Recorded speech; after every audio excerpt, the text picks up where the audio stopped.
سلامتی ہے ان آنکھوں پہ جو ہدایت پہ نظریں جمائے بیٹھی ہیں، ان کانوں پہ جو ذکر خیر کے منتظر رہتے ہیں، اور ان قدموں پہ جو ہدایت کی راہ پہ گامزن ہیں۔ جی السلام علیکم۔ وعلیکم السلام۔ میرا گامدی صاحب سے یہ سوال ہے کہ حضرت سلیمان علیہ السلام کے دور کا وہ شخص جس کے پاس کتاب کا علم تھا، وہ تخت بلقیس کو اٹھا کر حضرت سلیمان کے پاس لے آیا۔ کیا آپ کے نزدیک یہ واضح ہے کہ اس شخص کے پاس کوئی نفسی علم تھا، یا اس بات کا امکان رکھا جا سکتا ہے کہ وہ کوئی نبی یا فرشتہ ہو؟ کیونکہ کوئی بھی عام آدمی اگر اس سطح کا علم رکھتا ہو تو وہ بڑی بڑی چیزیں اٹھا کے ادھر ادھر کر دے، یہ تو اس طرح تو دنیا کا نظم ہی خراب ہو سکتا ہے۔ جی شکریہ۔ شکریہ۔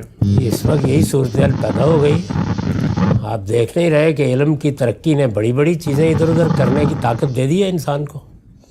ابھی تو مصیبت پڑی ہوئی ہے کہ آپ کی جو ذاتی معلومات ہیں وہ بھی لوگوں کے پاس جا رہی ہیں۔ تو اس لیے یہ دنیا میں یہ چیزیں رہی ہیں۔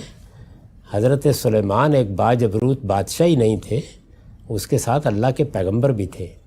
تو ان کو جس طرح بہت سی غیر معمولی نعمتیں دی گئیں، جیسے کہ قرآن کہتا ہے کہ وہ پرندوں کی بولی سمجھتے تھے، جانوروں کی بولی سمجھتے تھے، جس طرح جنات ان کی خدمت میں تھے، تو ان کے ہاں ایسے لوگوں کا ہونا کوئی بعید نہیں، اور وہ ان کے کنٹرول ہی میں رہتے تھے۔ یعنی وہی جنات اگر ان کے کنٹرول سے نکل جاتے تو وہ بھی درہم برہم کر سکتے تھے، اب بھی کرتے ہی ہیں بعض موقعوں کے اوپر۔ تو اس لیے وہ سب ان کے کنٹرول میں تھا، ان کے تحت تھا۔ باقی رہ گئی یہ بات کہ وہ کوئی نبی تھا یا نہیں تھا، اس سے کوئی فرق نہیں پڑتا میرے نزدیک۔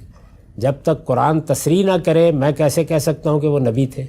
اور نبی ہوتے تب بھی انسانی ہوتے، اور نبی کو اگر یہ طاقت دی گئی جیسی طاقتیں حضرت سلیمان کو دی گئیں تو آپ کہہ سکتے ہیں کہ وہ بھی ادھر ادھر کر دیں گے دنیا کو۔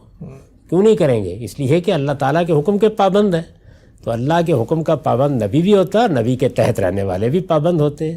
ابو بکر نے، عمر نے، عثمان نے، علی نے، معاذ بن جبل نے اللہ کے پیغمبر کی اطاعت کی، پابندی کی، خلوت میں کی، جلوت میں کی۔ ان کے بارے میں یہ کیوں خیال کیا جائے کہ وہ اللہ کے نبی سے انحراف کر کے کوئی بڑا قدم اٹھا لیتے؟ باقی میرے نزدیک وہاں کتاب سے مراد نوشتہ خداوندی یا قانون خداوندی ہے، اور قرآن میں یہ لفظ بہت جگہوں پر اسی مفہوم میں آیا ہے۔ اس سے مراد بک نہیں ہے، یعنی اللہ تعالیٰ نے دنیا میں جو قوانین رکھے ہیں وہ قوانین نفسی بھی ہیں، مادی بھی ہیں۔ موجودہ دور میں مادی قوانین کو دریافت کر کے آپ کیا کچھ نہیں کر رہے؟ میں یہاں بیٹھا ہوا ہوں، پتہ نہیں آپ کہاں سے بات کر رہے ہیں، میری آواز آپ کو پہنچ رہی ہے، صورت بھی پہنچ رہی ہوگی۔ یہاں بیٹھ کے ہم گفتگو کر رہے ہیں، اور مریخ پر کوئی آدمی چاہے تو سننے کے لیے اسباب پیدا ہو گئے ہیں۔ تو اس لیے ایسی چیزوں پر کوئی تردد نہیں ہونا چاہیے۔ وہ اللہ کے پیغمبر کے تحت تھے، ان کے احکام کے پابند تھے، اور کسی علم کے ماہر تھے۔ اور بھی لوگ ہوں گے ان علوم کے ماہر، ایسے ہی سمجھیں جیسے آج کے زمانے میں ایسی کوئی صورت پیدا ہوئے، شیاطین کو تو نہیں بلاتے، سائنسدانوں ہی کو بلاتے ہیں۔ یہ آپ کے ہاں جو ابھی ایک بہت بڑا مسئلہ ہوا ہے کرونا کا، تو آپ سب نے کس طرف رجوع کیا ہے؟ سائنسدانوں کی طرف، کہ ویکسین بنا کے دو۔ تو اس سے کیا ہوا؟ یعنی کوئی خدا کے مقابلے میں لوگ کھڑے ہو گئے ہیں؟ نہیں، علم ہے، اس علم کا ظہور مختلف صورتوں میں ہوتا رہتا ہے۔ واضح ہو گئی سر بات۔